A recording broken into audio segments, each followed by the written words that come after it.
হাজার ব্যথা বেদনার পরে ফিরে আসনি তুমি আপন ঘরে।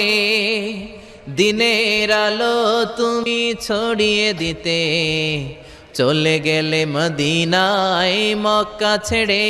হে রাসূল তোমাকে ভুলি আমি কেমন করে, হে রাসূল তোমাকে ভুলি আমি কেমন করে,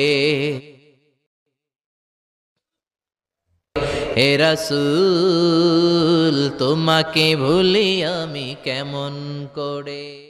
আমাদের প্রভু এক নবীর উম্মত, জীবন বিধানে ওই শিবানী কোরআন। আমাদের প্রভু এক